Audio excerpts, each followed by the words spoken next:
चलिए बिस्मिल्लाहिर्रहमानिर्रहीम। हम अपने सीआई की एग्जाम की माशाल्लाह तैयारी पे लगे हुए हैं और हम पहुंचे हैं 2004 मई जून पे। पेपर 2 है जिसका वेरिएंट सबसे ज्यादा है।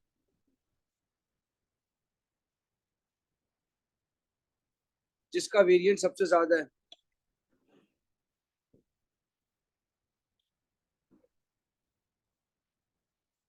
क्वेश्चन है,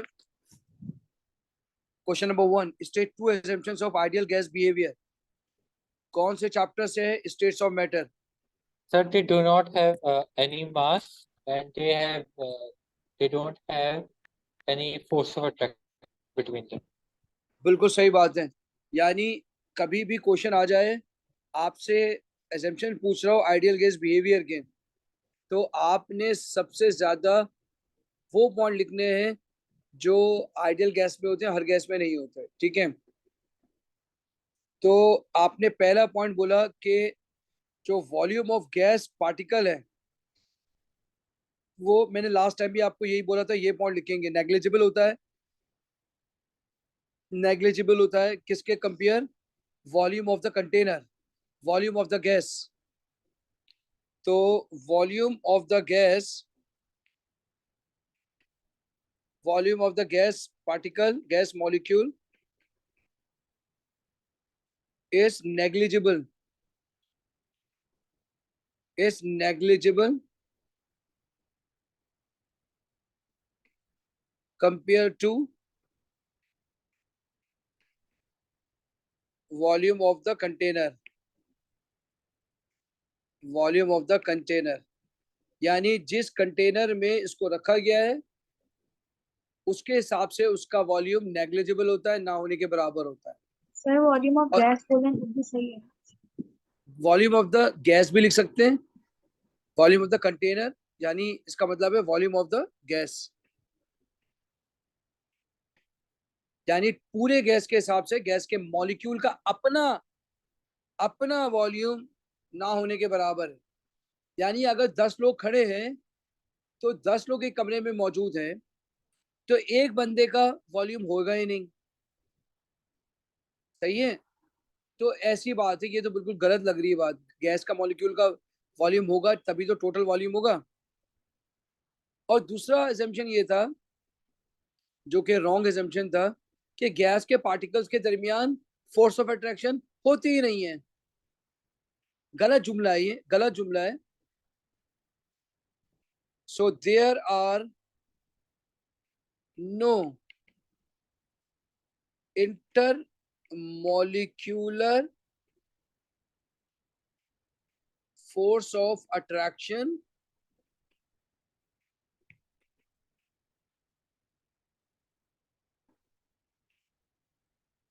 there are no intermolecular force of attraction between gas molecules। Azeem आपने बिल्कुल सही कहा। चलिए अब बताइए, PV is equal to NRT. PV is equal to NRT ideal gas equation है, मैंने खुद भी कराया हुआ है ये आपको। बताइए पी क्या चीज होती है? हाँ, प्रेशर। प्रेशर। प्रेशर। होती है। प्रेशर बिल्कुल सही, प्रेशर। लेकिन प्रेशर वो जो आप लगाएंगे गैस के ऊपर, या वो प्रेशर जो गैस लगाएगी? तो गैस लगाएगी। गैस लगाएगी। तो पी इज प्रेशर और gas. Pressure of the gas molecule, pressure of the gas. Abbas class में है आप?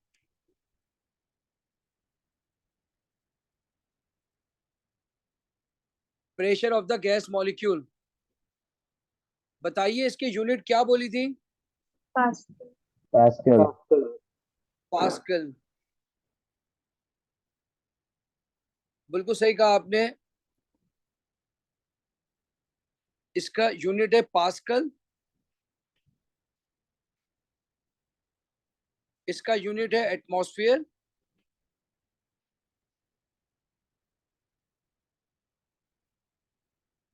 बताइए वी क्या चीज है?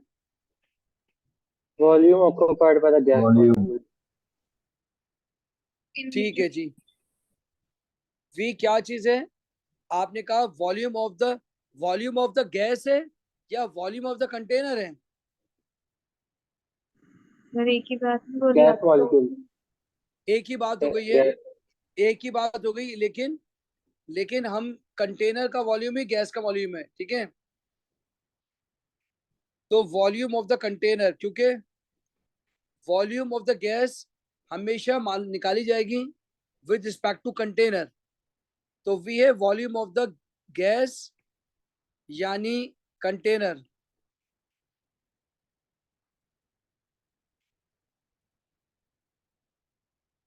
बताइए इसकी। अच्छा, एटमॉस्फेयर और पास्कल में फर्क होता है, लेकिन pascal newton per metre square एक ही होता है, और PV is equal to NRT में प्रेशर जो होता है वो पास्कल या न्यूटन पर मीटर स्क्वायर होता है। तो लिहाजा एटमॉस्फेयर लिखना गलत होगा। लेकिन अगर आप खाली यूनिट लिख रहे हैं प्रेशर की तो सही होगा। जैसे यहाँ पे आप मीटर क्यूब लिख सकते हैं, जैसे यहाँ पर आप PM cube. डीएम क्यूब लिख सकते हैं, जैसे यहाँ पे आप सीएम क्यूब लिख सकते हैं। अब्बास क्लास में आ गए? चलिए बताइए टी क्या चीज है? Temperature. Temperature. Kelvin. अच्छा, अब ये बताइए ये टेम्परेचर किसका होगा? Gas molecule. Temperature of the gas.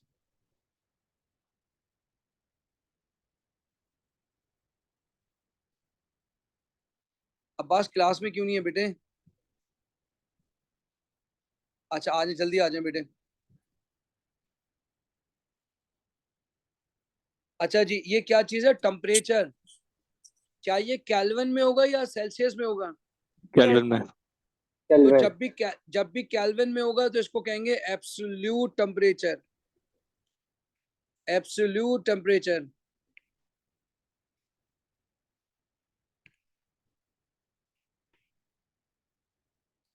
ये केल्विन में होगा, ये केल्विन में होगा।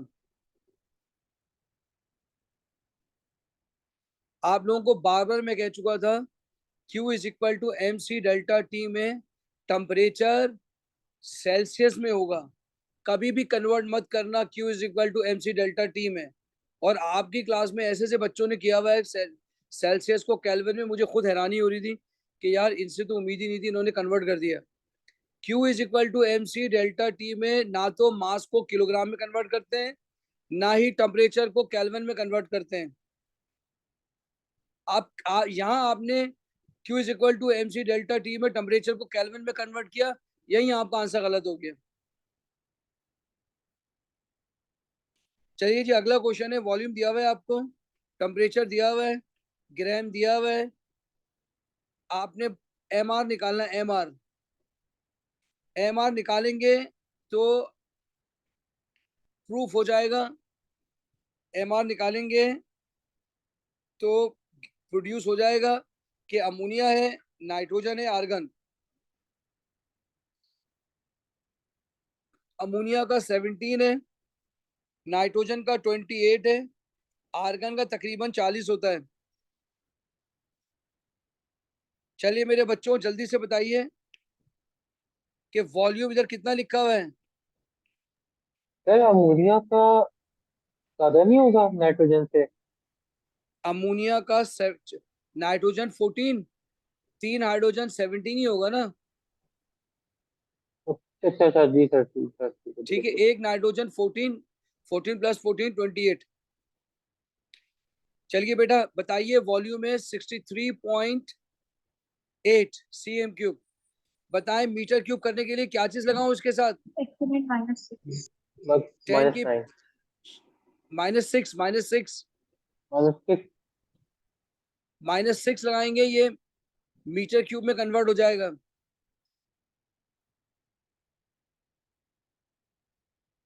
अच्छा, अब गौर से देखिए, प्रेशर दिया हुआ है 99.5 किलो पास्कल। बताइए क्या करूं कि ये Exponent 3. पास्कल हो जाए? Multiply by 10 to the exponent power 3. शाबाश शाबाश शाबाश। चलिए अब बताइए कि इसका टेम्परेचर दिया हुआ है 24 डिग्री सेंटीग्रेड। क्या प्लस करूं के? 270 प्लस करेंगे. शाबाश शाबाश शाबाश। ये बन जाएगा 297 केल्विन। चलिए आगे बढ़ते हैं। फॉर्मूला लगाया आपने, PV is equal to NRT. PV बराबर होगा मास ओवर एमआर आरटी। तो एमआर बराबर होगा M R T over PV. अब वैल्यूज पुट करेंगे। मास आपने बोला 0.103। आर की वैल्यू है, क्या होती है आर की वैल्यू? 8.31। टेम्परेचर आपने निकाला 297 और प्रेशर है मेरे बच्चों 99.5 इंटू 10⁻³ और वॉल्यूम है इसका 63.8 इंटू 10⁻⁻6। बोलो क्या आंसर आएगा मेरे बच्चों? 40। 40 आ गया, 40 आ गया। इसका मतलब है गैस इज आर्गन। आर्गन। मेरे बच्चों इतना P2 में इन्वॉल्व हो, मुझे आंसर दो बेटा, और ताकि तुम्हारा P2 इसका वेटेज सर सबसे ये एक ज्यादा बार है। दोबारा समझा दे, एक बार दोबारा समझा दे। मैं दोबारा समझा रहा हूँ, देखो मैंने बहुत ही बच्चों की तरह इस क्वेश्चन को सॉल्व किया है। सीखो बेटा। मैंने क्या किया, वॉल्यूम को सीएम क्यूब देखो दिया है ना, मैंने इसको मीटर क्यूब में कन्वर्ट किया। बेटे मीटर क्यूब में करने का तरीका ये है, जो सीएम क्यूब में वैल्यू है उसके साथ लिख दो 10⁻⁻6। अगर किलो पास्कल में हो तो 10⁻³ लिख दो, पास्कल हो जाएगा। अगर टेम्परेचर सेंटीग्रेड में है तो उसको केल्विन में कन्वर्ट करो एब्सोल्यूट टेम्परेचर में बाय एडिंग 273। ये फॉर्मूला ड्राइव किया एमआर का, एमआर आ गया 40। तो इसका मतलब है आर्गन गैस है। सही बात समझ आ रही है? Yes sir. चलो मेरे बेटे आगे आ जाओ। नेक्स्ट पार्ट में कह रहा है explain why ammonia is most likely of these 3 gases to deviate from ideal gas behaviour. तो जितनी ज्यादा बॉन्डिंग होगी उतना ज्यादा आइडियल गैस बिहेवियर से डेविएट करेगा। बोलो अमोनिया में ऐसी कौन सी बॉन्डिंग है? Hydrogen bonding. Very good. Ammonia में ऐसी कौन सी बॉन्डिंग है जिसकी वजह से वो हाइड्रोजन डेविएट बॉन्डिंग कर होती है. जाता है? Hydrogen bonding. मेरे बच्चों मेरी बात सुनना, जितनी ज्यादा हाइड्रोजन बॉन्डिंग होगी वो पार्टिकल्स करीब करीब करीब करीब आते जाएंगे। जितने पार्टिकल्स करीब आते जाएंगे उनके दरमियान इंटरमॉलिक्यूलर डिस्टेंस कम होता जाएगा। जितना ज्यादा करीब आएंगे वो आइडियल होते जाएंगे, नॉन आइडियल होते जाएंगे। आयला आपको मेरी बात समझ आ रही है? जी सर। बेटे मैं दोबारा रिपीट कर रहा हूं, मैंने कहा उसने पूछा है कि डेविएट कर रहेगा अमोनिया। अमोनिया आइडियल गैस से डेविएट करेगा। आइडियल की निशानी ये होती है कि गैस पार्टिकल्स उसके दूर दूर दूर होते हैं, उनके दरमियान अट्रैक्शन नहीं होती है। लेकिन जैसे ही अमोनिया में हाइड्रोजन बॉन्डिंग होगी गैस पार्टिकल्स करीब करीब करीब होते जाएंगे। जैसे ज्यादा करीब होते जाएंगे डेविएट हो जाएगा। देखिएगा इसका कितने मार्क्स हैं। इसके कम से कम 2 मार्क्स मुझे नजर आ रहे हैं। 3 मार्क का न्यूमेरिकल है और 2 मार्क का सवाल नजर आ रहा है। पहले आपने बताना होगा कि अमोनिया में कौन सी बॉन्डिंग है, फिर आपने बताना होगा नाइट्रोजन में कौन सी बॉन्डिंग है, फिर आपने बताना होगा आर्गन में कौन सी बॉन्डिंग है, फिर आप बताएंगे कि अमोनिया की बॉन्डिंग सबसे ज्यादा स्ट्रॉन्ग है। बोले आपको मेरी बात समझ आ रही है? जी सर। जी देखिए सर. बेटा पहला पॉइंट लिखेंगे आप, ammonia has hydrogen bonding. Ammonia has hydrogen bonding. फिर आप लिखेंगे बेटे nitrogen and neon,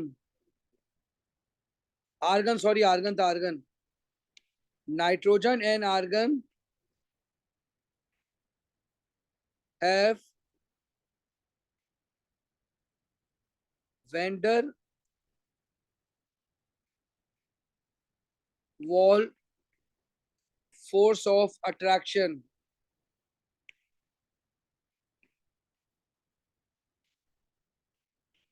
Hydrogen bonding is stronger than van der Waal.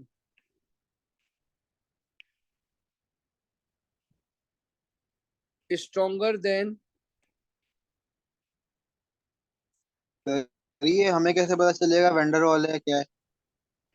देखिए मेरी बात सुनिए, अगर पोलैरिटी जीरो है, अगर पोलैरिटी जीरो है तो उसके अंदर वेंडर वॉल होगा। बताइए नाइट्रोजन पोलर है कि नॉन पोलर है? सर ये पोलैरिटी क्या है? आप देखो मेरी बात सुनो। सर हाँ बेटा बोले। नहीं सर, बोलिए नॉन पोलर। हाँ बेटा देखिए मेरी बात सुनिए, पोलैरिटी क्या चीज होती है? पोलैरिटी क्या चीज होती है? पोलैरिटी ये होती है कि अगर कोई भी इलेक्ट्रोनेगेटिव एलिमेंट है, इलेक्ट्रोनेगेटिव एलिमेंट क्या होता है? जिसको अल्लाह ने ये सलाहियतें दी होती हैं कि वो इलेक्ट्रॉन को अपनी तरफ अट्रैक्ट करे। तो याद रखिएगा अमोनिया के अंदर नाइट्रोजन को अल्लाह ने, ये फोन क्लब होता है, फोन क्लब। फोन क्लब का मतलब होता है बेटा fluorine, oxygen, nitrogen, chlorine, bromine. Allah ने इन 5 एलिमेंट को इतनी ताकत दी है कि ये पोलर बना देते हैं। तो भाई याद रखिएगा ammonia is polar, ammonia is polar, nitrogen is non polar, argon is non polar. तो नाइट्रोजन और आर्गन नॉन पोलर हैं और अमोनिया पोलर है। बेटा पोलर समझ में आया आपको, नहीं आया? बोले। सर ये एन है तो नाइट्रोजन उसमें अमोनिया में, हाँ तो ना ये मेरा बेटा, मेरा देखिए मेरी बात सुने, ये नाइट्रोजन है, इसका मुकाबला है बच्चा हाइड्रोजन से। ये नाइट्रोजन है, इसका मुकाबला है अपने ही भाई नाइट्रोजन से। तो बेटा नाइट्रोजन की पावर नाइट्रोजन से कैंसिल हो गई। इधर नाइट्रोजन कह रहा है मैं इलेक्ट्रोनेगेटिव हूँ, मैं इलेक्ट्रॉन खींचूंगा। दूसरा नाइट्रोजन कह रहा है मैं भी इलेक्ट्रोनेगेटिव हूँ, मैं भी इलेक्ट्रॉन खींचूंगा। दोनों की पावर कैंसिल हो गई, तो नॉन पोलर। इधर नाइट्रोजन कहता है मैं इलेक्ट्रॉन खींचूंगा, मैं फोन क्लब का मेंबर हूँ। हाइड्रोजन कहता है मैं फोन क्लब का मेंबर नहीं हूं, मैं नहीं खींचूंगा। तो लिहाजा सारे इलेक्ट्रॉन नाइट्रोजन खींच लेगा। Bond is polar. बोले मेरी बात समझ आ रही है? ये सर समझ में आ गया। अब अल्लाह तेरा लाख लाख शुक्र है बेटा, अल्लाह तेरा लाख लाख शुक्र है। सर हाँ बेटा बोले। सर इस सवाल में हमें हाइड्रोजन वो वेंडर वॉल मेंशन करना जरूरी है कि हम ये भी तो बोल सकते थे कि because of hydrogen bonding molecules come closer हाँ एंड बेटा, दे बेटा शो आइडियल गैस बिहेवियर। हाँ बेटा वेंडर वॉल बताना जरूरी था, क्योंकि 2 नंबर थे ना इसके। एक नंबर हो जाएगा अमोनिया हाइड्रोजन बॉन्डिंग, तो इसकी ये डेविएट ज्यादा करेगा। इसके अंदर बॉन्डिंग वेंडर वॉल थकी हुई है, थकी हुई फोर्स है, ये अट्रैक्शन इतनी ज्यादा नहीं होगी, करीब नहीं आएंगे ना नॉन पोलर, करीब नहीं सर आएंगे, सही है। Less deviation. हमें अमोनिया को कंपेयर करना है नाइट्रोजन और दूसरों से, आर्गन से। हाँ हाँ ठीक बेटा है। हाँ। और इसने इतनी सारी जगह छोड़ दी हुई थी, तो इसलिए मैंने बेहतर ये समझा कि ये सब भी बताऊं। फिर से ठीक है जाए एक सवाल। जी बोले बेटे। सर एक जो हमारे पास स्टेट्स ऑफ मैटर का एक सवाल आता है कि अगर जो हम जैसे हाई टेम्परेचर होता है तो उसका कैसे, मतलब वो कहता है ना कि कैसे आइडियल गैस से वो डिविएट कर देता है हाई टेम्परेचर और लो टेम्परेचर पे, तो उसका आंसर कि वो नॉन इलास्टिक हो जाती है कोलिजन, ये सब मार्किंग स्कीम उसकी नहीं समझ नहीं नहीं नहीं आ रही। नहीं नहीं नहीं, ये कुछ नहीं लिखा हुआ। जब भी तुम टेम्परेचर बढ़ाओगे तो मुझे बताओ कि उसकी bonding intermolecular force of attraction कम होगी या ज्यादा होगी? कम होगी सर। कम हो जाएगी। बिल्कुल। कम हो जाएगी, डेविएट कर जाएगा। बताइए, जब टेम्परेचर बढ़ाएंगे इनके दरमियान गैस का डिस्टेंस बढ़ेगा कम हो जाएगा? कम हो जाए। नहीं नहीं, बढ़ेगा ना यार। ओ बढ़ेगा बढ़ेगा बढ़ेगा, दूर हो जाएगा। बढ़ेगा, तो वो डेविएट कर जाएगा। तो डेविएट मतलब ये ज्यादा आइडियल गैस की तरफ जाएगा ना? नॉन आइडियल की तरफ, हाँ आइडियल की तरफ जाएगा। तो बेटा सही है, ठीक है। टेम्परेचर बढ़ाने से और प्रेशर कम करने से ही तो आइडियल होता है। क्योंकि प्रेशर कम करने से वॉल्यूम बढ़ जाता है तो नेग्लिजिबल दूर दूर चले जाते हैं गैसेस, इसलिए। हाँ यही बात, यही अलीजा मैंने यही बात कही है कि whenever you increase the temperature, whenever you increase the temperature, their intermolecular force of attraction decreases. मोहब्बत जैसी खत्म होगी, पार्टिकल दूर दूर हो जाएंगे। आइडियल, आइडियल कंडीशन के लिए, आइडियल की कंडीशन ये है पार्टिकल्स एक दूसरे से दूर दूर हों। जितने ज्यादा दूर दूर होंगे हम कहेंगे ये आइडियल है। सही सर, समझ गए, थैंक यू। चलिए जी, चलिए जी, क्वेश्चन नंबर 2 आपसे कह रहा है फास्फोरस की इलेक्ट्रॉनिक कॉन्फ़िगरेशन लिख के। आप लिखेंगे phosphorus 15 1s2 1s2 2s2 2p6 3s2 3p3। आपने इसकी इलेक्ट्रॉनिक कॉन्फ़िगरेशन लिख ली। अब पूछ रहा है कि H3PO4 में ऑक्सीडेशन नंबर क्या है।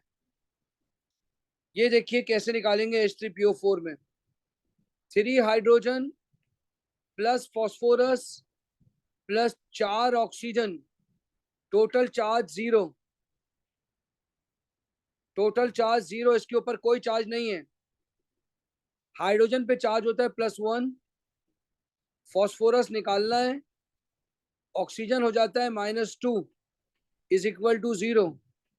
तो phosphorus is equal to +8 -3 is equal to 5. +5। Aahil, आपको मेरी बात समझ आ रही है? जी सर। ठीक है।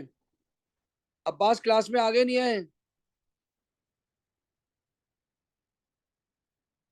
चलिए जी, अगला क्वेश्चन है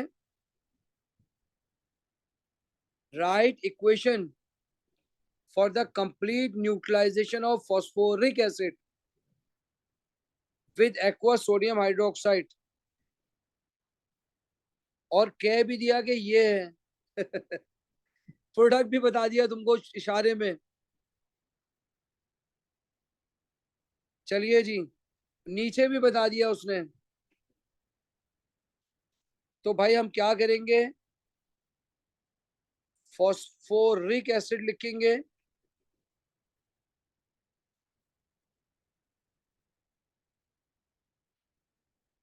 फॉस्फोरिक एसिड लिखेंगे और NaOH लिख देंगे। बताइए फॉस्फोरिक एसिड में कितने हाइड्रोजन हैं? 3। तो इसका मतलब ये हुआ 3 सोडियम हाइड्रोक्साइड चाहिए होंगे। क्या बनेगा, Na3PO4 प्लस 3H2O।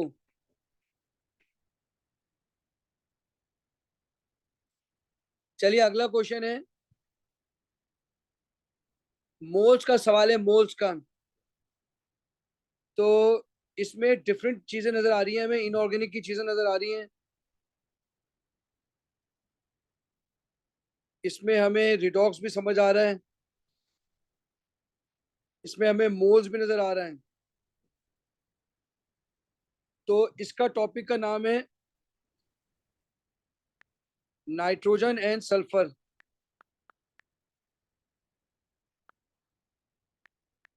इनऑर्गेनिक का है ये, इनऑर्गेनिक।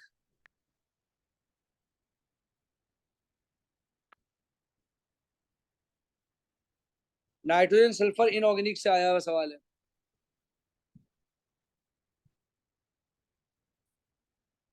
बेटे आपसे कह रहा है इसके मोल्स निकालो, मोल।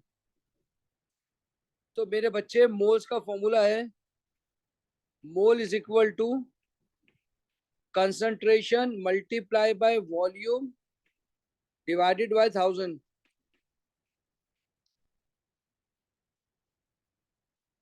तो बेटे इसकी जो कंसंट्रेशन है वो है 0.5, वॉल्यूम है 50 और 1000 से हम डिवाइड करेंगे। बोले क्या आंसर आएगा? 0.025. 0.025 मोल्स। चलिए अगला क्वेश्चन है calculate how many moles of sodium hydroxide are required. मैंने 50 दफा बोला है मोल से जब भी दोबारा मोल्स निकाल, 0.075 देखिए मेरी बात सुने, जब भी मोल से दोबारा मोल निकालने को कहा जाए इसका मतलब ये है कि मोल रेशियो लगेगा। तो आपके पास है सोडियम हाइड्रोक्साइड, आपके पास है H3PO4। आपने देख लिया कि इसके दरमियान जो मोल रेशियो है वो 3:1 का है। तो अगर ये 0.025 है तो ये X होगा, क्रॉस मल्टीप्लाई बोले 0.075. 0.075 मोल्स। चलिए अगला क्वेश्चन है, ये कह रहा है P4S3, इसको small amount in the tip of the match, इसको कंबस्ट किया गया। कंबस्ट, कंबस्ट का मतलब है ऑक्सीजन के साथ रिएक्ट कराया है। तो बताइए क्या बनेगा? ऑक्साइड्स बन जाएंगे। ऑक्साइड बन जाएगा, ठीक है। आइए मैं आपको, प्लीज मेरी बात सुनिए गौर से। अगर आप लेते हैं P4S3 और इसमें ऑक्सीजन लगाते हैं तो आप बना सकते हैं P4 या P2O3। बताइए लेफ्ट हैंड साइड पे कितने फास्फोरस हैं? 4। तो इधर 2 लगाना पड़ेगा। बताइए सल्फर का ऑक्साइड क्या होता है? Sulphur dioxide. तो इसका मतलब ये हुआ, बताइए लेफ्ट साइड पे कितने सल्फर हैं? 3. तो इसका मतलब है राइट साइड पे 3 सल्फर लगाने पड़ेंगे। बताइए टोटल ऑक्सीजन कितने हो गए राइट साइड पे? 12. 12। 12 का आधा होता है 6, यहाँ 6 लगाना पड़ेगा। आप ये इक्वेशन भी बना सकते हैं बेटे, देखें P4S3 प्लस O2, आप P4O6 भी बना सकते हैं, लेकिन सल्फर वही बनेगा, ऑक्सीजन वही 6 आएगा। उन्हें बात समझ आ रही है? जी सर. बेटे आप ये इक्वेशन भी बना सकते हैं, ये सर सारी दोनों आंसर इक्वेशंस करेक्ट है। बेटा 4 बन सकती है। 4 मैंने आपको क्लास में एक एक इक्वेशन कराई है। तो एक चारों एक करेक्ट होगी ना इक्वेशन, सर? हाँ चारों सही होंगी, कोई सी एक बना दें। सर मैं ये चारों की चार, P2O5 नहीं होता था? मैं कह रहा हूँ मैं बना रहा हूँ। मैंने कहा मैं 4 की 4 बनाऊंगा। ये देखें सर कोई सी बना लो। कोई सी भी बना लेंगे। देखें P2O5 भी बना दिया, ठीक है। आपने कहा P2O5 बना, मैंने P2O5 बना दिया। Y3SO2 वही 2 आ गया। अब बताएं राइट साइड पे कितने ऑक्सीजन हो गए? 16। 16। 16 का आधा 8, ये भी सही है। आप ये भी बना सकते हैं मेरे बच्चे,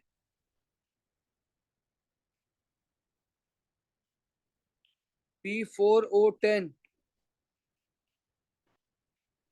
ये चारों इक्वेशन करेक्ट हैं। 1 2 3 4 anyone?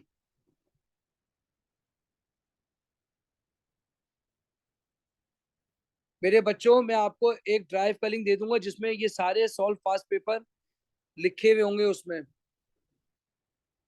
मैंने आपसे कहा था पहले दिन मेरे साथ चलेंगे, घर में फिजिक्स करें, सब कुछ करें मेरे साथ। मैं जो पास पेपर करा रहा हूँ वो करते रहें। बोलो मेरे बच्चा, अगला सवाल है कि इन इसको अब आपने जितने भी ऑक्साइड बनाए हैं ना आपने, इसको पानी में डाल दें। ओ भाई, ये नॉन मेटालिक ऑक्साइड है, ये एसिडिक ऑक्साइड होते हैं। बोले आपको मेरी बात समझ आ रही है?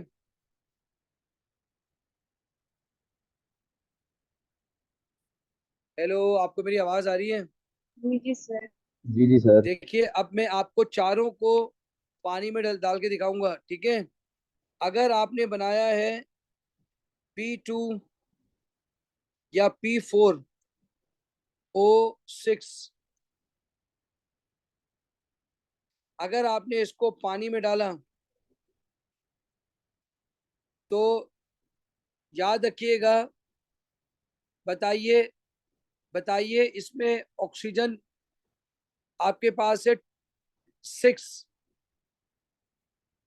इसके पास आपके पास ऑक्सीजन है 6। ये जहन में रखिएगा। मैं आपको बैलेंसिंग करना भी सिखाऊंगा और इक्वेशन बनाना भी सिखा दूंगा बेटे। ये एक्चुअली PO3 वाला है। आप 3 वाले भी बना सकते हैं, P2O3 लिखा है, वो भी लिख सकते हैं आप। मेरी बात समझिए ना, P2O3 भी लिख सकते हैं। जी जी सर, मैं वही कह रही हूँ, आपने DI बताई थी ना कि 3 हो तो फिर या मल्टीपल ऑफ 3। हाँ हाँ हाँ हाँ, यही है, बिल्कुल यही है, बिल्कुल मैं यही बताने वाला। अच्छा, तीसरा है आपके पास, दूसरा है P4O10, इसको पानी के साथ डाल दें।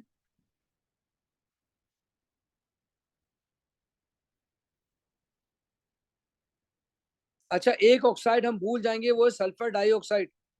ये भी नॉन मेटालिक है, ये भी एसिड बनाएगा।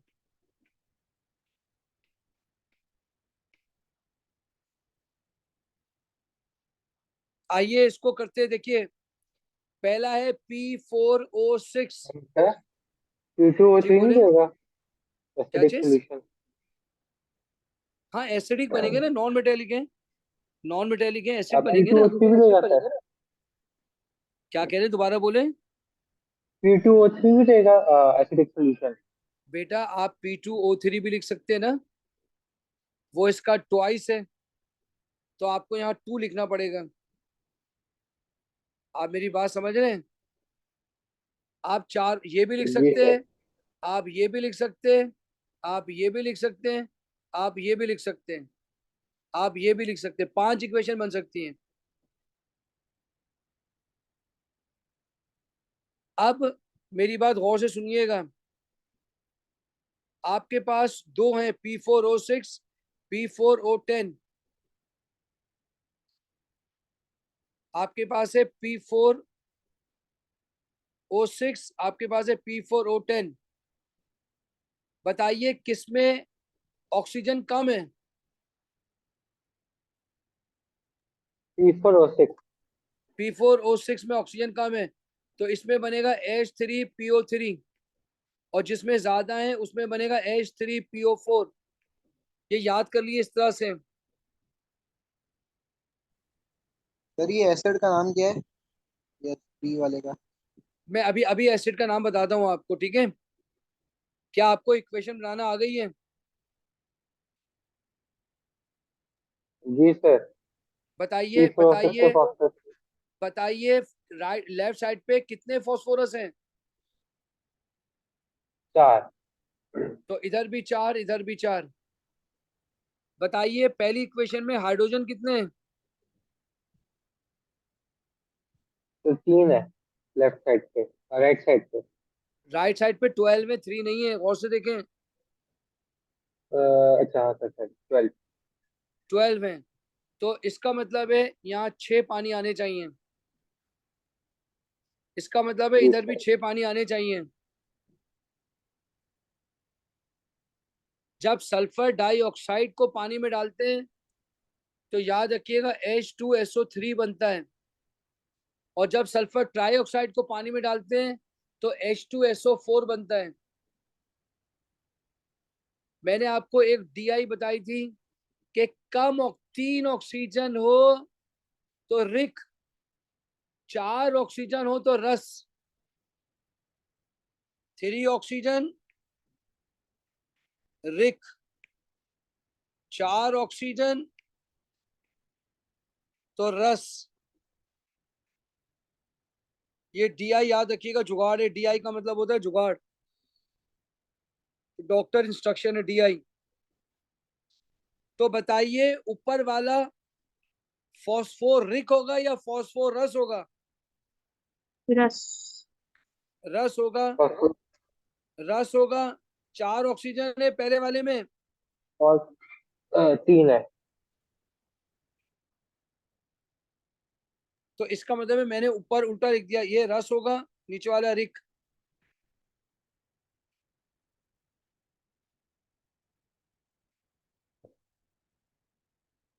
H2SO4 सल्फ्यूरिक एसिड है, सल्फ्यूरस एसिड नहीं है। वो बोलो ना, मेरी बात समझ आ रही है कि नहीं आ रही है? जी सर। अब ये 3 ऑक्सीजन है, इसका नाम है फॉस्फोरिक एसिड, इसका नाम है फॉस्फोरस एसिड। अबे बोलो ना यार, मैं सही लिख रहा हूँ गलत लिख रहा हूँ, चुपचाप बैठे हो। गलत है सर। आना तो बोलो ना, मैं उल्टा है यही सर। पूछ रहा हूँ। मैं भाई बोलोगे तो सीखोगे ना। अगर 3 हो तो सल्फ्यूरस, और अगर 4 हो तो सल्फ्यूरिक, फॉस्फोरिक। सर आप बोलो कंफ्यूज कर दिया आपने ये रस और रिक में, क्या? दोबारा बोलो। कंफ्यूज कर दिया आपने ये रस और रिक। देखिए मेरी बात सुने गौर से, अगर साफ और सीधी बात मैं कह रहा हूं कि अगर 3 हो तो रस लिखा करो, 4 हो तो रिक लिखा करो। तो बोलो ना, इसमें कितने ऑक्सीजन है? तीन। सल्फ्यूरस। 3 है, तो मैं क्या लिखूं, सल्फ्यूरस या सल्फ्यूरिक? रस। Sulphurous, sulphurous acid. नाम पूछा नहीं था, तुम्हारे कहने पे करा दिया। क्वेश्चन नंबर 3 भी खत्म हो गया है, 2 भी खत्म हो गया, 3 पे आ जाओ। 3 कह रहा है ammonia is a colourless gas. Ammonia colourless gas है। ये मुझे ऐसा लग रहा है कि ये नाइट्रोजन एंड सल्फर में से आ रहा है, ऐसा मुझे लग रहा है। नाइट्रोजन एंड नाइट्रोजन में से।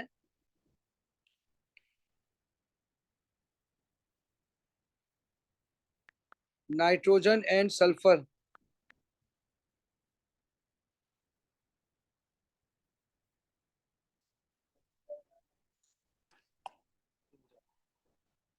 बताइए बेटा, अमोनिया कलरलेस गैस है। यू, यूरिया लिया, यूरिया। बताएं, यूरिया को हाइड्रोलाइज कर रहे हैं, क्या चीज बन रही है मेरे बेटे? अमोनिया तो बन नहीं रहा है, उसने बताया है। अमोनिया तो और बन रहा है। CO2 हो सकता है कलर गैस। नहीं, कलरलेस गैस है ना, या तो कार्बन मोनोऑक्साइड बनेगी या कार्बन डाइऑक्साइड बनेगी।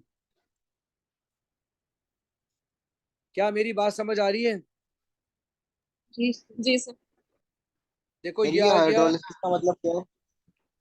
देखो हाइड्रोलिसिस का मतलब होता है किसी भी चीज को पानी में डालना और वो पानी के साथ रिएक्ट कर जाए, उसे कहते हैं हाइड्रोलिसिस। लिसिस का मतलब होता है ब्रेक होना। हाइड्रो का मतलब होता है पानी। पानी का ब्रेक होकर H और OH में टूट कर किसी के साथ रिएक्ट करना, हाइड्रोलिसिस। बोलो मेरी बात समझ आ रही है बेटा? जी जी, आ गया।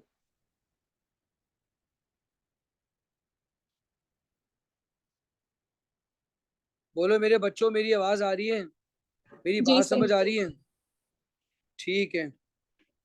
जब तुम इसे पानी में डालोगे तो उसने कहा अमोनिया बनेगी।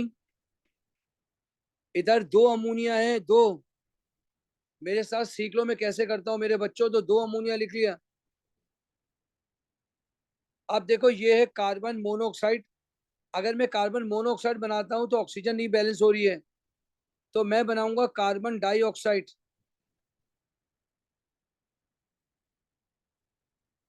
चेक करिए बैलेंस हो रही है। एक जी हाँ सर। सर। ऑक्सीजन ये रहा, एक ऑक्सीजन कार्बन डाइऑक्साइड।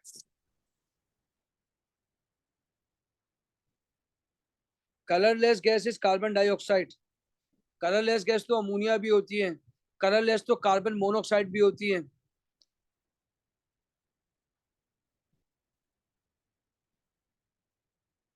चलिए अगला है।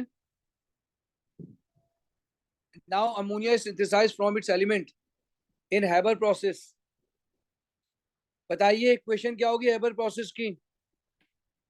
Nitrogen diatomic plus 3 nitrogen, hydrogen 3 hydrogen, 2 बताइए NH3 कि 2NH3।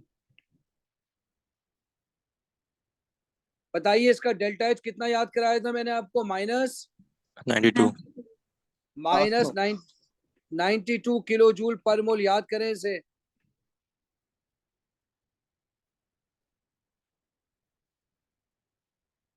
अब आपसे पूछ रहा है हैबर प्रोसेस की कंडीशन बताओ बेटे। 450 आ, degrees temperature अच्छा एक मिनट बेटे। आपने 200 बताया। atmospheric pressure, शाबाश शाबाश शाबाश। iron आप catalyst iron शाबाश आप catalyst और 450 शाबाश। Celsius sir। Very good very good. आपने टेम्परेचर बताना है, आपने टेम्परेचर बताना है, प्रेशर बनाना है, कैटलिस्ट। दोबारा बोलिए टेम्परेचर कितना बताया? 450 Celsius, 450 450 डिग्री सेल्सियस। प्रेशर बताइए कितना? सर ये कौन से 200 चैप्टर में? atmospheric, 200 atmosphere. कैटलिस्ट बताएं? iron। आयरन। अब पूछे क्या पूछे थे सर ये कौन से चैप्टर में? बेटा? ये है nitrogen and sulphur.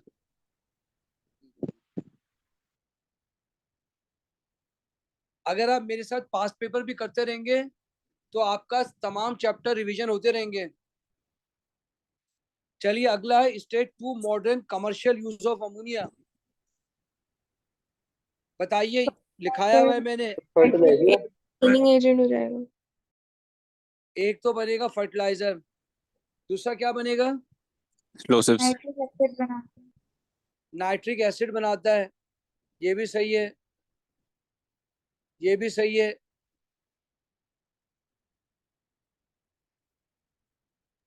As a solvent as a solvent भी यूज होता है। ये भी सही है, ये भी सही बोला आपने। चलिए आइए इसको लिखते हैं। पहला आपने बोला फर्टिलाइजर, दूसरा आपने बोला preparation of nitric acid.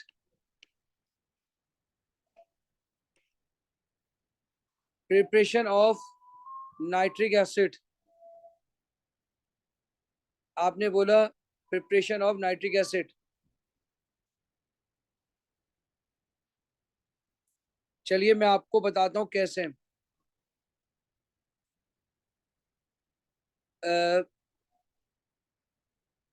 Fertiliser जैसे अमोनिया है, अमोनिया को HNO3 के अंदर डाल दें नाइट्रिक एसिड में, तो ये बनाएगा अमोनियम नाइट्रेट फर्टिलाइजर बन गया ये।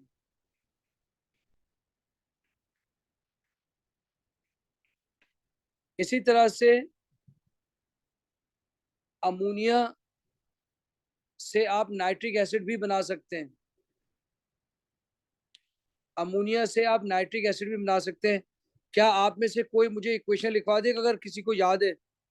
NH3 में ऑक्सीजन डालते हैं तो HNO3 और पानी बनते हैं। NH3 में ऑक्सीजन डालते हैं तो क्या बनेगा? HNO3 और पानी। HNO3 और नाइट्रोजन, पानी पानी। पानी बनेगा।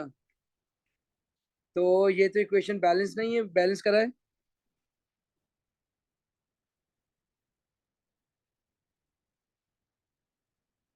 सर हमने ये याद की थी, बैलेंस अभी 2 मिनट। अच्छा ठीक है, मैं एक काम करता हूँ, मैं आपके सामने इक्वेशन बना के नेट इक्वेशन लिखा देता हूँ, ठीक है। आपको सिर्फ नेट इक्वेशन याद करनी है। मैं यहाँ बना रहा हूँ, ये कोर्स का हिस्सा नहीं है, ठीक है। मैं यहाँ बना रहा हूँ, ये कोर्स का हिस्सा नहीं, नेट इक्वेशन आप लिख लीजिएगा, ठीक है। अमोनिया में जब ऑक्सीजन डालते हैं तो NO बनता है और पानी बनता है, ठीक है। तो यहाँ 4 आता है, यहाँ 5 आता है, यहाँ 4 आता है, यहाँ 6, ये मुझे याद है, ठीक है। आपको इससे कोई मतलब नहीं होना चाहिए। ये NO है, इसमें फिर ये NO जो है, NO वो ऑक्सीजन के साथ ये करता है, NO2 बनाता है। आपको बिल्कुल भी याद नहीं करना है। फिर सर ये ये हवाई NO2 कैटलिस्ट तो नहीं है? हवाई कैटलिस्ट वाला? हवाई कैटलिस्ट वाला ही है, लेकिन हमें इक्वेशन बनानी है, मैं अपने हिसाब से बना रहा हूँ। आपको नेट इक्वेशन याद करनी है। सर ये नेट बन कौन गई, सी है? अभी मैं नेट बना रहा हूँ, इसे देखें। ये आ गई 4 अमोनिया ऊपर वाली, 4 अमोनिया। ऑक्सीजन देखें, 5 ये रहे, 1 ये रहा, 6 ऑक्सीजन। अच्छा जी, अब ये देखें, ऑक्सीजन फारिग कर दिए मैंने। अब यहाँ पे 4 NO है, यहाँ 4 NO है, यहाँ 2 NO है, तो प्रोडक्ट साइड पे 2 NO बच गए। यहाँ 6 पानी है, यहाँ 1 पानी है, प्रोडक्ट साइड पे 5 पानी बन गए, बच गए। इक्वेशन याद नहीं करनी। अब यहाँ 2 NO2 है, यहाँ 3 NO2 है, यहाँ 1 NO2 बच गया। यहाँ पर आपने 2 NO है, यहाँ 1 NO है, तो यहाँ 1 NO बच गया।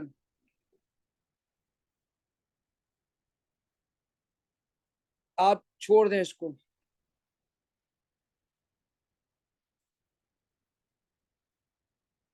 यार आसान है, मैंने लिखाई तो थी इक्वेशन पूरी बना के यार। सर आपने यही लिखवाई थी लेकिन बैलेंस नहीं करवाई। बैलेंस नहीं कराई थी हाँ। यार, इसलिए नहीं कराई थी, इसलिए नहीं कराई थी कि ये इतनी मुश्किल बन रही थी, फिर मैंने छोड़ दिया था। एक मिनट ये रुके, वाली मैं लिख रही एक, थी ना, ये याद ही नहीं होती थी। मैं अभी आपको लिखा देता हूँ। HNO3,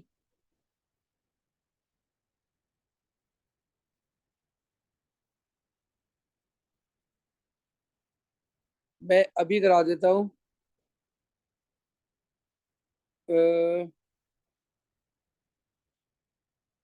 मसला ये है कि अमोनिया से डायरेक्ट इक्वेशन नहीं है। सर ये कभी पूछता है सीआई में कि लिखो? नहीं आई, नहीं पूछता नहीं है, लेकिन मैं अपनी नॉलेज के लिए कर सीख रहा हूँ और आपको बता रहा हूँ, वरना कभी भी नहीं पूछी है।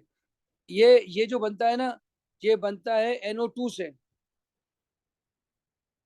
आप मेरी बात समझ रहे हैं। हमेशा नाइट्रिक एसिड 3 स्टेप में बनता है, जो मैंने 3 स्टेप आपको लिखे थे। तो मेरे ख्याल में इसको छोड़ दें। नाइट्रिक एसिड की डायरेक्ट इक्वेशन मैंने लिखा दी थी। अमोनिया में ऑक्सीजन डाला, नाइट्रोजन 1, 3 हाइड्रोजन, 3 हाइड्रोजन। अरे भाई यहाँ 2 लिखो ना यार। अब देखो बैलेंस है। जी सर। यार खामखा इतनी लंबी की, बोले बैलेंस है, नहीं बैलेंस है। सर मैं यही बोल रहा था, मैं यही बोलने लगा था, आप वो इतना लंबा तरीका सिखाने लग गए। यार यार ये ज्यादा आने के, ज्यादा पढ़ने के नुकसानात भी यही होते हैं, मैं बंदा यही लंबी सर बोल कर ये देता है। मोल्स रहा था। मांगे, आप इक्वेशन क्यों निकाल रहे हैं? यार ये मैं नॉलेज के लिए दे रहा हूँ, सॉरी यार है। उसने ऊपर खाली पे उसने बना रहे। हाँ सर उसने मतलब कहा था पेपर में खाली, आएगा ये? नहीं खाली उसने कहा था यूज लिखो, मैंने लंबी करी। एक बार जहन में रखो, मैंने 2005 का भी क्वेश्चन पेपर कराना है आज। अच्छा, अब ये कह रहा है, मेरी बात गौर से सुनो सर कि हाँ बोले। सर ये जो इक्वेशन है नाइट्रिक एसिड वाली, इसमें एक इक्वेशन तो ये भी है कि नाइट्रोजन डाइऑक्साइड पानी और ऑक्सीजन मिलाकर बन रहा है सीधा। हाँ वो कौन बेटा, सी मैंने अभी इक्वेशन वो है? बेटा मैंने यहाँ लिख के तो मिटाई है, वो 3 स्टेप में होती है,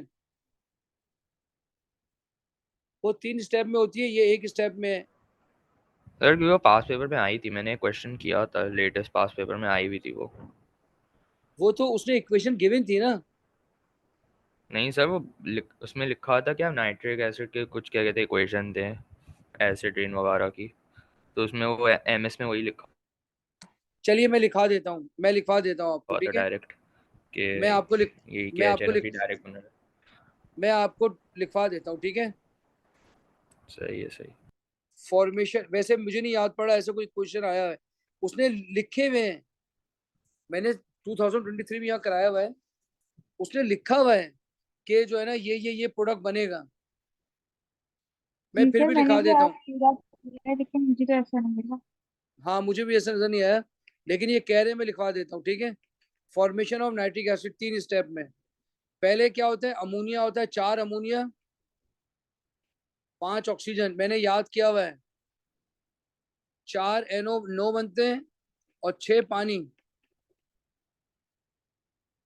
फिर NO से की ऑक्सीडेशन होती है और NO2 बनता है, 2 यहाँ पर 2 यहाँ पर, बैलेंस।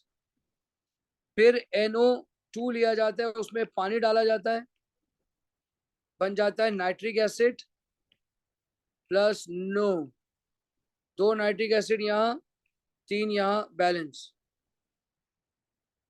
शादिल सही है बेटे? सर ये जो इक्वेशन थी, मैं कह रहा था कि नाइट्रोजन डाइऑक्साइड प्लस पानी मिलकर HNO3 और HNO2 बन जाता है, फिर HNO2 प्लस हाफ ऑक्सीजन देखो मेरी मिलकर बात सुनो, HNO3, और फिर वो सब्ट्रैक्शन कर कर आपके पास इक्वेशन बन जाती है नाइट्रिक एसिड की, ये कह रहा था मैं। अच्छा अच्छा, वो अलग केस है, वो ये थोड़ी है, नाइट्रिक एसिड की फॉर्मेशन थोड़ी फ्रॉम अमोनिया, सर वो मैं अलग। इस वाली की बात कर रहा था कि NO2 से जो अच्छा अच्छा बनती अच्छा है, अमोनिया वाली तो मुझे पता ही नहीं कौन सी है। अच्छा अच्छा अच्छा अच्छा, वो ये थी। सही है, जो तुम बोल रहे हो वो तो अलग चीज है, वो अलग सवाल है। अच्छा हाँ, वो किया था चल मैंने सवाल। ठीक है ठीक है ठीक है, समझ गया मैं कौन सा सवाल, जिसमें HNO2 भी बनता है, HNO3 भी बनता है। अच्छा बहरहाल, आप आ जाइए, ये क्वेश्चन पूछ रहे हैं आपसे कि 1.2 dm cube of ammonia gas were dissolved in water to form 200 cm cube of aqueous alkali at room temperature and pressure. Use the data booklet to calculate how many moles of NH3 were dissolved. अच्छा जी, आपके पास है 1.2 dm cube, तो कैसे करेंगे, आइए करते हैं। बताइए, 1 मोल में 24 dm क्यूब होते हैं,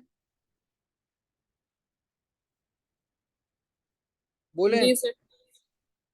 तो ऊपर कितने दिए हुए, 1.20 dm क्यूब, तो कितने मोल्स होंगे, क्रॉस मल्टीप्लाई कर लें।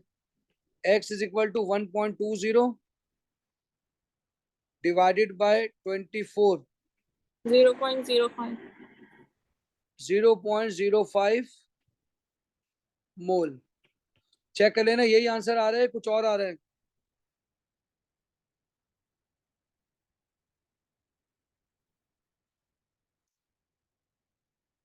बेटा चेक कर लेना, यही है। यही आ रहा है, आगे बढ़ेंगे। अब ये कह रहा है write equation ammonia with sulphuric acid. देखो मेरे बच्चों, ये रहा अमोनिया, ये रहा सल्फ्यूरिक एसिड। जब भी एसिड डालते हैं तो इसे ऐड कर लेते, ऐड, ये बन जाएगा अमोनियम सल्फेट। सल्फेट की वैलेंसी होती है 2, अमोनिया हो गए 2, यहाँ 2 लगा दिया।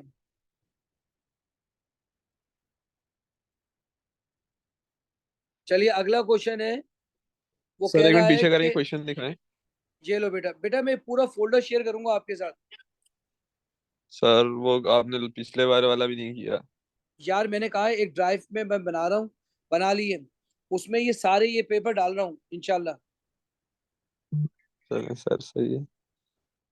चलिए अगला क्वेश्चन है, कैलकुलेट द वॉल्यूम ऑफ 0.5 मोल पर DM cube sulphuric acid that is required to neutralize the 200 cm cube of aqueous ammonia। तो आप देखें, आपको सल्फ्यूरिक एसिड के मोल दिए हुए हैं और अमोनिया का वॉल्यूम दिया हुआ है, ठीक है। तो बताइए मोल रेशियो कितना आ रहा है, बोले अमोनिया 2:1। का 2:1 आ रहा है, ठीक है। अच्छा जी, आपको वॉल्यूम निकालना है सल्फ्यूरिक एसिड का, अमोनिया की का वॉल्यूम दिया हुआ है, क्या अमोनिया की कंसंट्रेशन दी हुई थी ऊपर?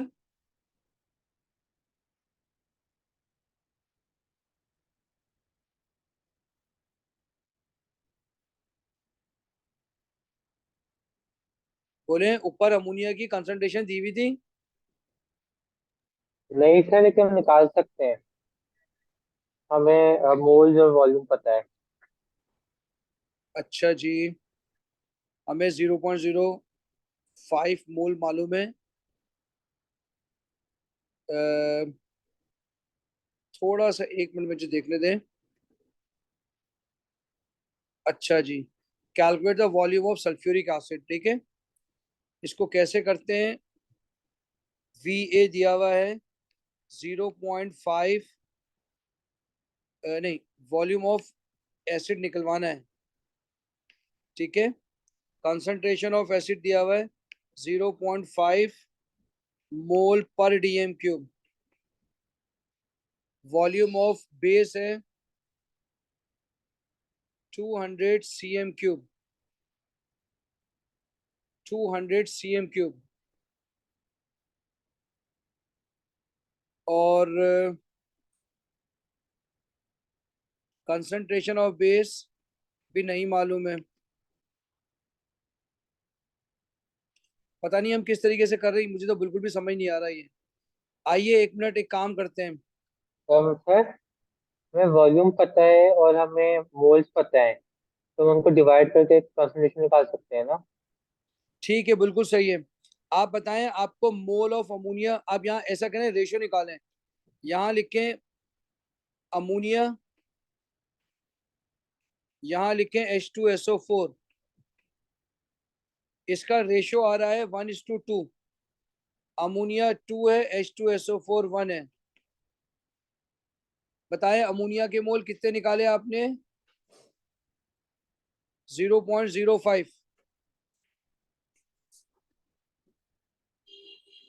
बताएं सल्फ्यूरिक एसिड के कितने मोल आएंगे? 0.025। 0.025 मोल। यह आपने किया है स्टेप 1। अब आपने करना है मेरे बच्चों स्टेप 2। स्टेप 2 में आपने निकालना है वॉल्यूम। तो concentration is equal to mole upon volume multiply by 1000।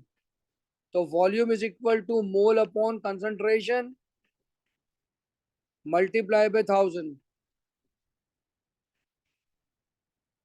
Mole है आपके पास 0.025, कंसंट्रेशन कितनी है इसकी आपके पास 0.5।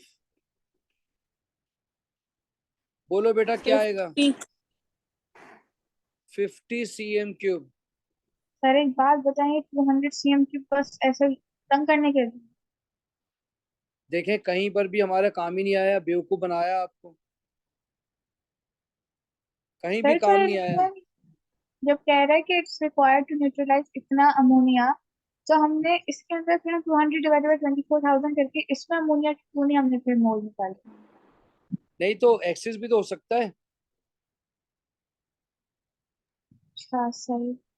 तो हमने क्या किया, हमने जो रिएक्ट किया सल्फ्यूरिक एसिड, उसके मोल निकाले अमोनिया से। सर रिपीट कर दें एक बार। देखो मेरे बच्चे, मैंने क्या किया, मैंने अमोनिया और H2SO4 के मोल रेशियो लगाया। मोल रेशियो था 2:1। अमोनिया के मोल लिखे इधर, कहाँ से आए, ऊपर से आए, ये आए। उससे सल्फ्यूरिक एसिड के मोल निकाले, सल्फ्यूरिक एसिड के मोल से मैंने वॉल्यूम निकाल लिया इस फॉर्मूले से। सर तो ये कैसे पता चलेगा कि 200 सेंटीमीटर क्यूब का ही निकलेगा? यार जाहिर सी बात है, उतने ही कंसंट्रेशन के साथ अमोनिया रिएक्ट करेगी ना यार। साहब उसने खुद लिखा है यार। अब अगर उसने गलत लिखा हो तो उसका मसला है ना। अच्छा ठीक उसने है। इस उसने इस यकीन के साथ लिखा है कि ये इसके साथ न्यूट्रलाइज कर लेगी। ऊपर ऊपर पूरा बताया तो है उसने, ये देखो, उसने ये पूरा बताया तो है। ओ हाँ, आपने समझ में आ गया आगे। आपने इधर से ठीक है। निकाले ना ऐसे, ठीक है। चलो जी, अगला सवाल है कि in the box below ammonia और अमोनियम आयन की डायग्राम बनाएं। अमोनिया और अमोनियम आयन की डायग्राम बनाएं। बॉन्डिंग का सवाल आ गया, बॉन्डिंग। सर पिरामिडल होगी अमोनिया और अमोनियम आयन टेट्राहेड्रल। शाबाश बेटा शाबाश। शेप बतानी थी और बॉन्ड एंगल भी दिखाने भाई आपको। सर अमोनिया का 107। एंगल 107 है और दूसरा 109.5। 109.5 है, बिल्कुल सही है मेरा बच्चा। ये देखो सर ये कैसे एन, पता चला 107 है? यार ये तो आपको याद करना पड़ेगा। अमोनिया का एंगल 107 होता है, याद करना पड़ेगा। इसमें एक डेटिव बॉन्ड होता है ऐसे, ठीक है। इस पर एक प्लस चार्ज होता है ऐसे, और इसका बॉन्ड एंगल होता है 109.5। याद रख लेना, जब भी चार बॉन्ड होते हैं तो एंगल हो जाता है 109.5।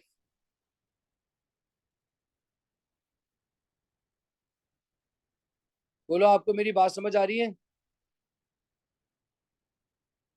जी हाँ सर। हाँ सर, फुल सुनाओ। ठीक है जी। अब अगला आपसे कहता है भाई इसकी इक्वेशन लिखें। इक्वेशन तो है, इसको बैलेंस करें। अब जो मैं आपसे सवाल कर रहा हूँ उसका जवाब दीजिए, खुद ब खुद बैलेंस हो जाएगी।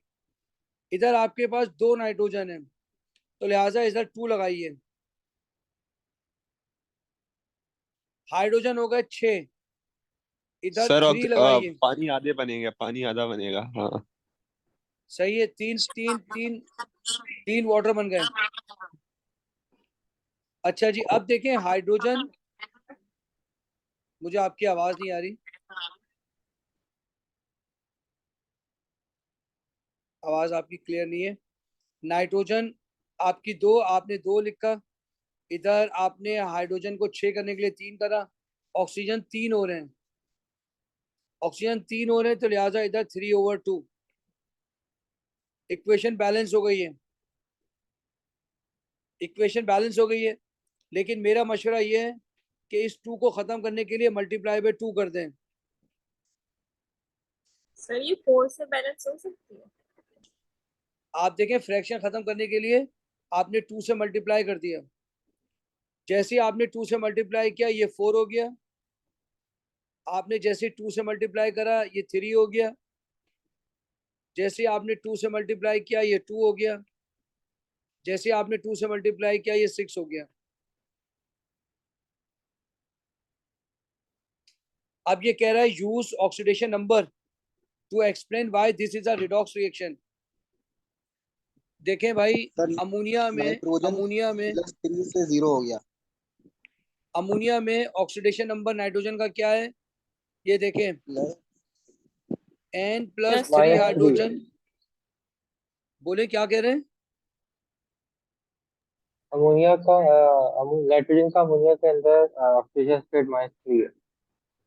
-3 है, तो nitrogen +3 is equal to 0। Sir nitrogen is -3 नहीं इक्वल टू होगा?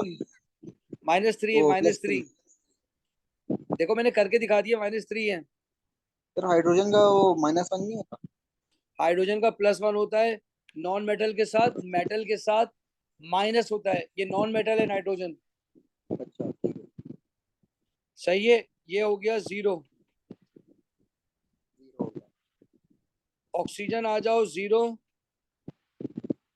H2O में दो -2। Hydrogen plus oxygen is equal to 0। -2 हो गया। Oxygen is equal to 0। Oxygen is equal to -2।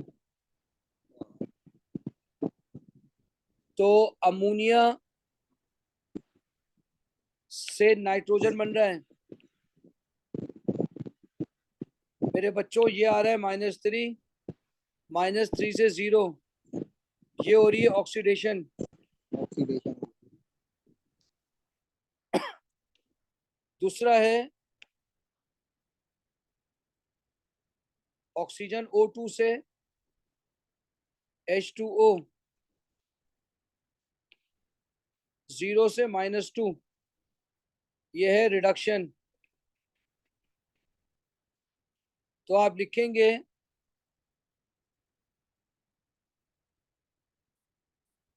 Nitrogen is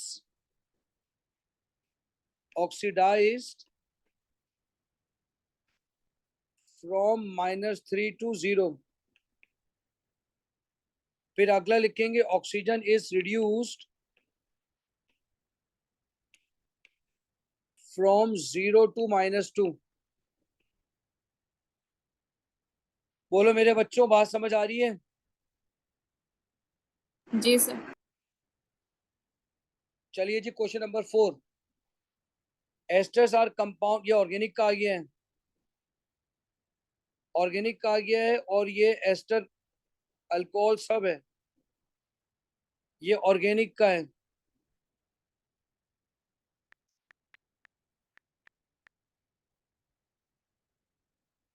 बेटे ये ऑर्गेनिक का है, ठीक है।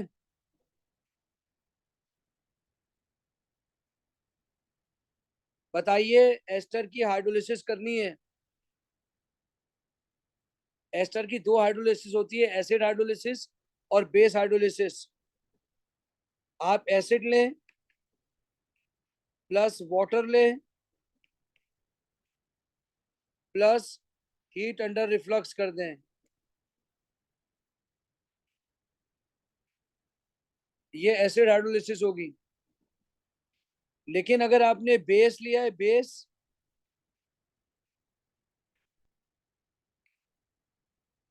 और इसमें पानी डाला है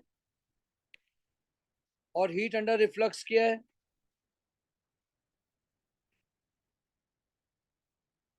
इसको कहेंगे एसिड हाइड्रोलिसिस।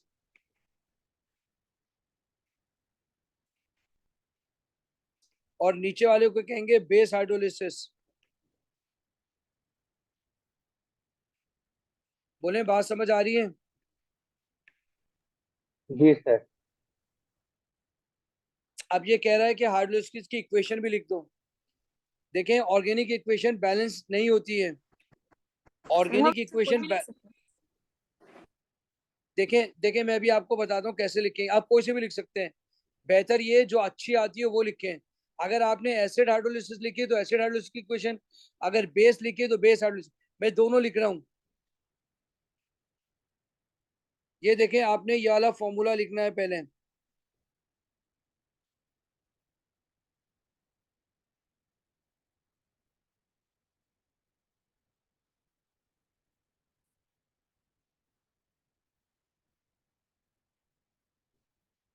ये आपने फॉर्मूला लिख दिया है।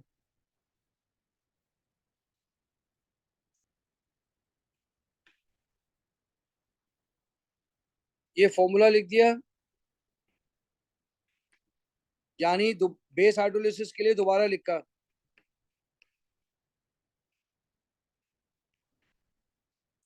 अगर आपने इसके अंदर एसिड डाला है तो ऊपर लिखेंगे H पॉजिटिव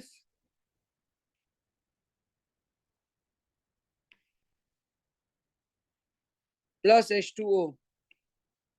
अगर आपने बेस हाइड्रोलिसिस की है, इसके अंदर लिखेंगे NaOH H2O।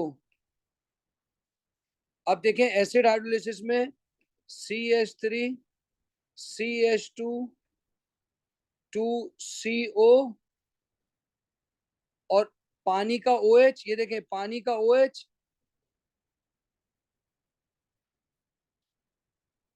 और एस्टर के बाद एसिड, एसिड लिखा, एसिड के बाद अल्कोहल CH3OH। बेटा बेस हाइड्रोलिसिस में भी यही लिखेंगे, लेकिन OH की जगह ONA लगा देंगे।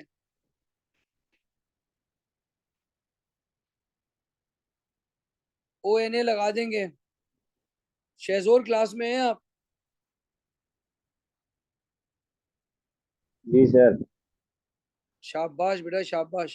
सर ऊपर देखो वाला बेटा, एसिड एसिड वाला है, ओ, नीचे वाला बेस हाइड्रोलिसिस है। जी जी बिल्कुल, ऊपर वाला है एसिड हाइड्रोलिसिस, ये है एसिड हाइड्रोलिसिस।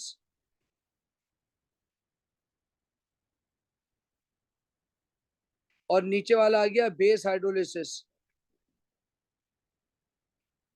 मैं आपको पास पेपर बहुत लंबा कराता हूँ, इसलिए आपका रिवीजन भी हो जाता है और एक्स्ट्रा नॉलेज भी मिल जाती है।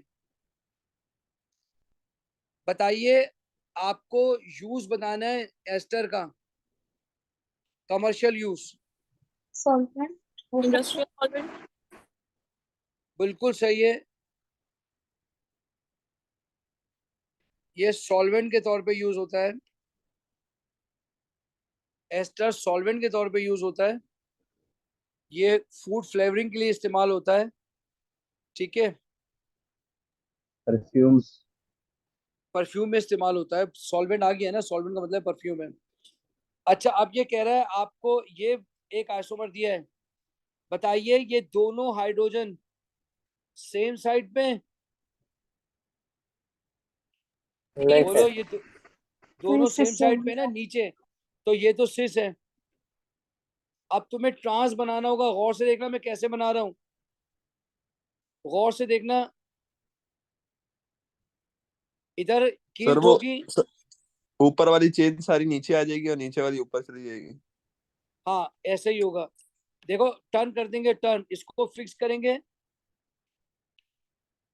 इसको फिक्स करेंगे, दूसरे को घुमा देंगे। मेरी बात समझने की कोशिश करना, देखो मैं क्या कर रहा हूँ, ये देखो।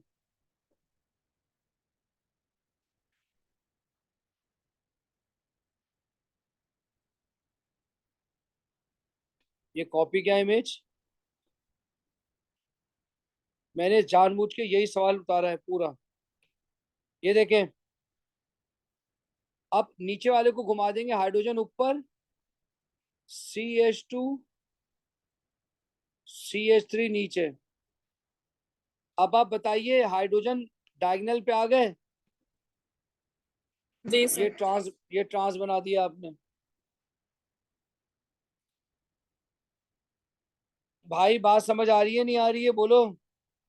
यस सर, आ गई। जी सर। ठीक हो और गया, सर अल्हम्दुलिल्लाह। ट्रांस के लिए हम हमारी मर्जी है ना कि हम ये कौन किस बॉन्ड को घुमाएं, हाँ किस कार्बन हाँ, को घुमाएं। हाँ हाँ, ठीक आप पहला वाला कर लें। हमने अपनी क्लास में बैठ के डिस्कस कर लिया था कि पहले बार इसको फिक्स करेंगे, इसको घुमाएंगे। आज तक हम वही कर रहे हैं। अच्छा, अब ये कह रहा है कि draw the structure of the ester form when leaf alcohol react with ethanoic acid. अब भाई लीफ अल्कोहल क्या चीज है, यही है लीफ अल्कोहल। बताइए, इस पूरे कंपाउंड में कहीं पर आपको OH नजर आ रहा है? जी सर। जी सर। Left side. ये रहा OH। तो भाई अब एस्टर बनेगा, एस्टर। एस्टर का फॉर्मूला होता है, पहले आप लिखेंगे इथेनोइक एसिड, यह आ गया मेरे बच्चे इथेनोइक एसिड। अब आप क्या करेंगे, ऊपर वाला पूरा स्ट्रक्चर लिखेंगे, ऊपर वाला पूरा स्ट्रक्चर लिखेंगे, देखें ये वाला।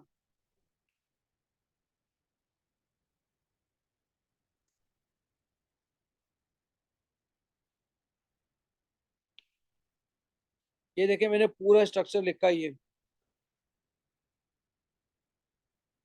आप इन दोनों को मिला देंगे, एस्टर बन जाएगा। कार्बोक्सिलिक एसिड देता है OH, अल्कोहल देता है H, ये मिलकर पानी बनाएंगे और स्ट्रक्चर बनेगा ऐसे।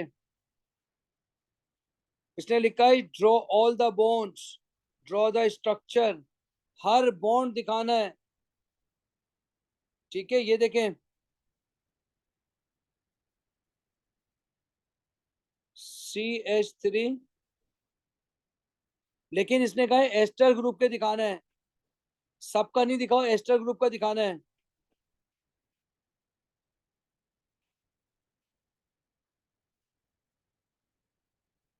बोले एस्टर ग्रुप हो गया?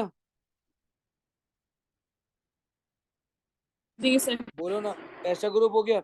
अब सारा का सारा वैसे ही बना दो, ब्लैक वाला। ये देखो, ये O आया, ये देखो ये O आया, उसके बाद CH2 CH2 ये CH2, ये CH2, ये C डबल बॉन्ड C, फिर CH2, फिर CH3, ये H आ जाएगा, ये H आ जाएगा, ये आ गया एस्टर। बोलो बात समझ आई है? जी सर। हमेशा पहले कार्बोक्सिलिक एसिड बनाओगे, बाद में अल्कोहल बनाओगे। अब ये कह रहा है रिलेटिव मॉलिक्यूलर मास निकालो लीफ अल्कोहल का। लीफ अल्कोहल क्या है? ये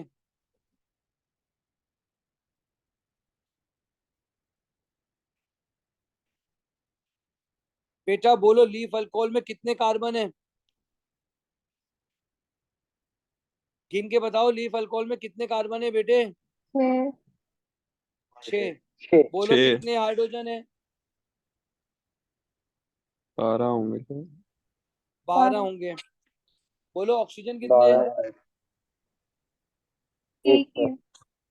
एक है। पहले मॉलिक्यूलर फॉर्मूला लिखा, अब निकालना आसान है। 6 multiply by 12, 12 multiply by 1, 16 multiply by 1, 100। 100 आ जाएगा इसका आंसर। इसका MR 100 आ गया बेटे। चलिए अगला क्वेश्चन है, leaf alcohol was reacted to form a product with an MR value of 18 unit less. Suggest a structure for this product and deduce the type of reaction that took place. Structure of the product. अच्छा जी, अब आपने बनाना है इसका structure of product. क्या ऊपर वाला पूरा सवाल हो गया है? Deduce the relative molecular mass of leaf alcohol हो गया। चलिए भाई, इसका स्ट्रक्चर कह रहा है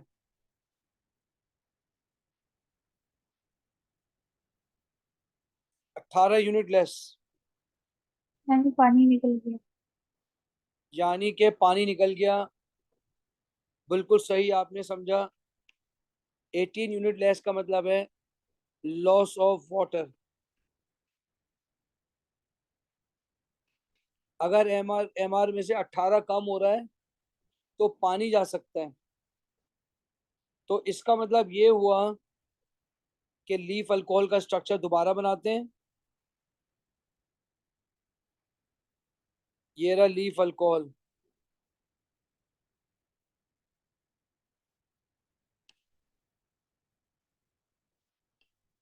बेटा प्लीज मेरे साथ सीखो। हाँ, ये देखो, ये आपने लिखा लीफ अल्कोहल। अब मेरी बात गौर से समझना, पानी जाएगा, पानी देखो पानी कैसे जा रहा है, गौर से देखना। ये जा रहा है OH,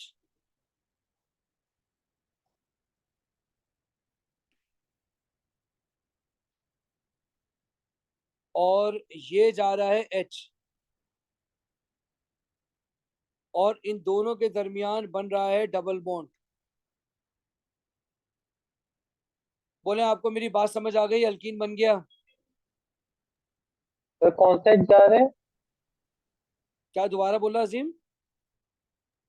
सर वो हाइड्रोजन हाइड्रोजन कौन सा जा रहा है इस रिएक्टर में? बेटा अभी मैंने एक आपको OH। पूरा समझाया ना, इसका OH जाएगा, इसका एक H जाएगा एडजेसेंट का, ओ ठीक है सर। ठीक है। इस रिएक्शन का नाम है एलिमिनेशन रिएक्शन, एलिमिनेशन रिएक्शन।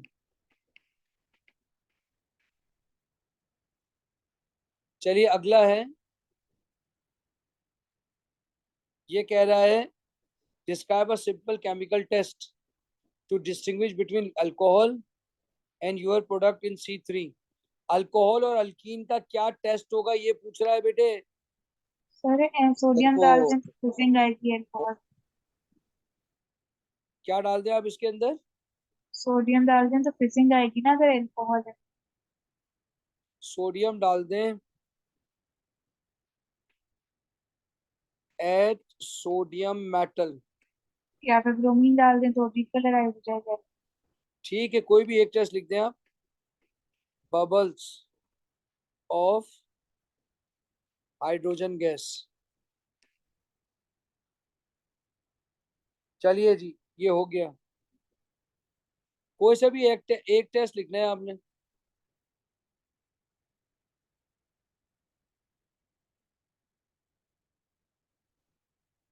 चलिए आगे बढ़ेंगे, ये भी ऑर्गेनिक का है। लास्ट क्वेश्चन है मेरे ख्याल में, 2005 आज कर नहीं सकते हैं। अभी नए नए ईयर है ना बेटा, इसलिए टाइम ज्यादा लग रहा है। आगे तो स्ट्रेट फॉरवर्ड होते जाएंगे होते जाएंगे। मैंने एक क्लास में 3 3 ईयर भी कराए हुए हैं। ये भी ऑर्गेनिक का है।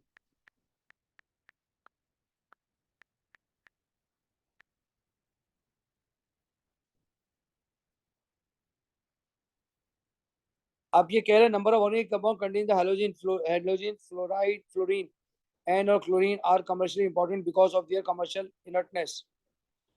तो अगर आपके कोर्स का हिस्सा होगा तो बताऊं, ठीक है। आप मुझे बताइए, मैंने आपको बहुत से जो है वो कंपाउंड्स कराए हैं, जिसमें जिसमें मैंने कराया था PVC कराया था, ठीक है, CFCs में कराया था आपको, इनऑर्गेनिक हैलोजन में कराया था, ग्रुप 17 में कराया था, हैलोजन अल्केन में करवाया था। बताइए वो कौन सा कंपाउंड है जो इनर्ट होता है। शाबाश जल्दी बताएं, मैंने बहुत सारे लिखाए थे। पीवीसी।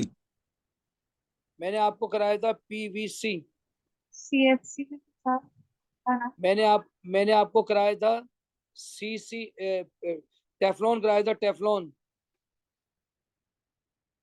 याद रखिएगा, वो नाम लिखिएगा, वो कंपाउंड लिखिएगा जिसका यूज भी आता है आपको, टेफ्लॉन। मैंने आपको कराया था फिरियोन्स।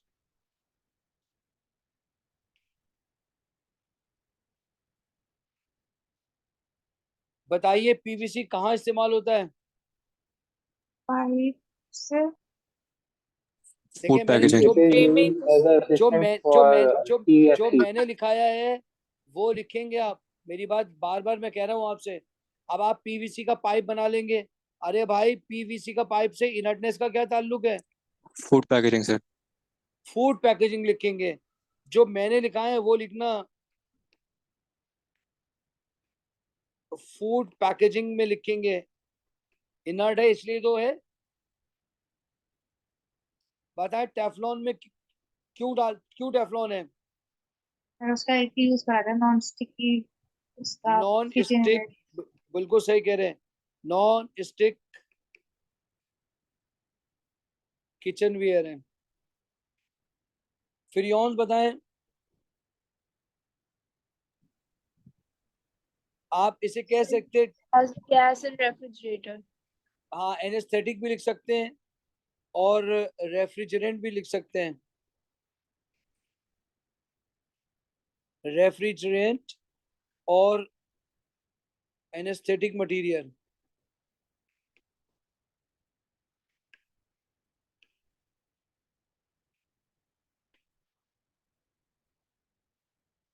सर ये इनर्टनेस का मतलब क्या था? बेटा इनर्ट का मतलब होता है ये रिएक्ट नहीं करेगा। अगर आप फूड पैकिंग में इस्तेमाल कर रहे हैं, क्योंकि ये रिएक्ट नहीं करता ना खाने के साथ, आप नॉन स्टिक में गरम कर रहे हैं, आपके खाने के साथ रिएक्ट नहीं करता ना ये। आप फ्रिज में यूज कर रहे हैं, खाने के साथ रिएक्ट नहीं करता ना। सही है सर। अच्छा जी, अगला है under certain condition upper atmosphere some of these compounds break down, यानी हेलोजन।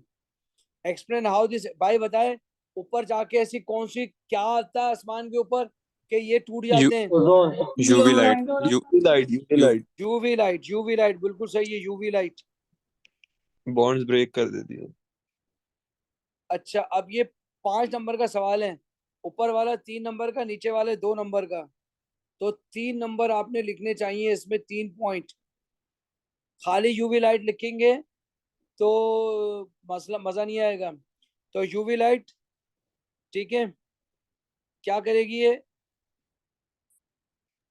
बॉन्ड्स ब्रेक्स ब्रेक कर कार्बन देती है। Chlorine carbon bonds, carbon. ठीक है। ये लिखा कार्बन, ये रहा क्लोरीन, ये हो जाएगा होमोलाइटिक फिजन।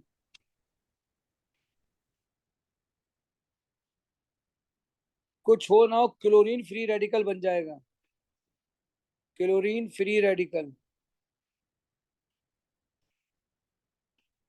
तो लिखोगे free radical is form,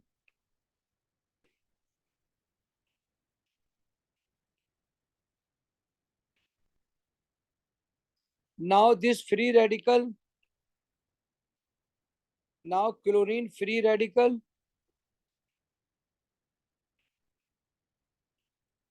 deplete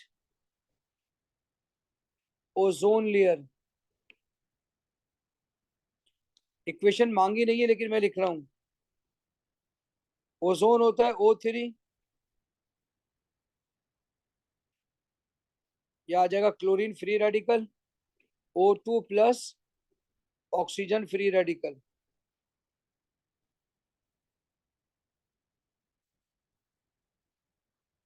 चलिए जी, लास्ट पार्ट है, suggest alternative compounds which do not contain a halogen. ये भी मैंने क्लास में लिखाया हुआ है, आपको बोले?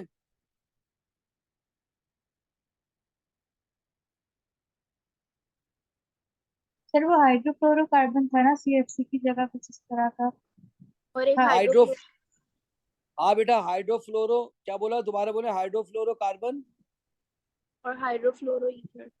हाइड्रोफ्लोरो ईथर, बिल्कुल सही है। तो लिखेंगे यूज हाइड्रो फ्लोरो ईथर, और दूसरा क्या है? Hydro fluorocarbon. फ्लोरोकार्बन। फ्लोरोकार्बन या अल्केन।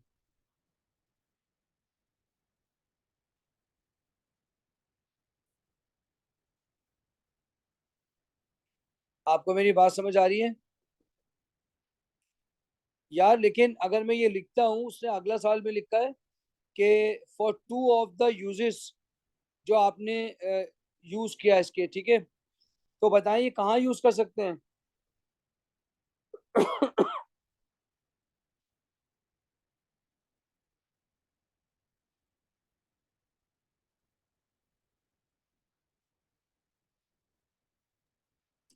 बोले ना सर कहाँ एक यूज दूसरी बात करेंगे? जगह। बताया, जो आपने हाइड्रोफ्लोरोकार्बन हमने जो बताया, आपने कहा था जहाँ पर एसिड बॉन्ड होता है वो हम एनेस्थेटिक के फॉर्म में यूज कर सकते हैं, तो फिर ये जी, यूज फ्रियोन कर के लिए सकते अच्छा हैं। नहीं है?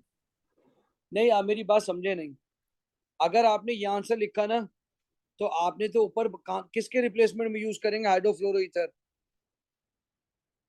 आपने तो ये बोला है ना, आपने तो ऊपर ये बताया कि पीवीसी, पीवीसी आपने बनाया ना, पीवीसी। आप पीवीसी, पीवीसी पोली विनाइल क्लोराइड की जगह अल, अल्कीन का पॉलीमर यूज कर लें। मेरा बेटा मेरी बात सुनो, इस पे नंबर नहीं मिलेंगे, क्योंकि उसने लिखा है कि जो यूजेस लिखे हैं वो लिखो।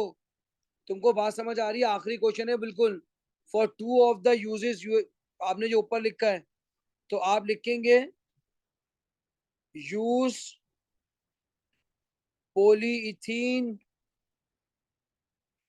और पॉलीप्रोपीन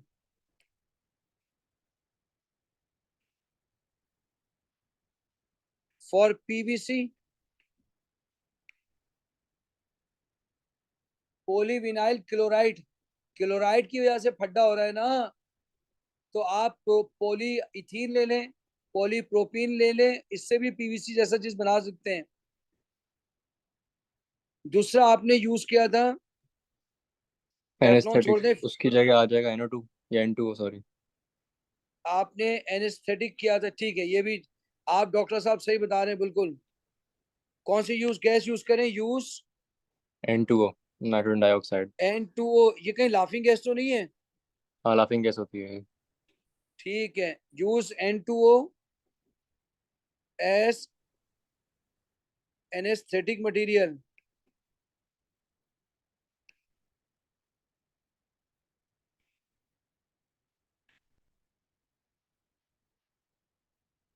बात समझ आ रही है?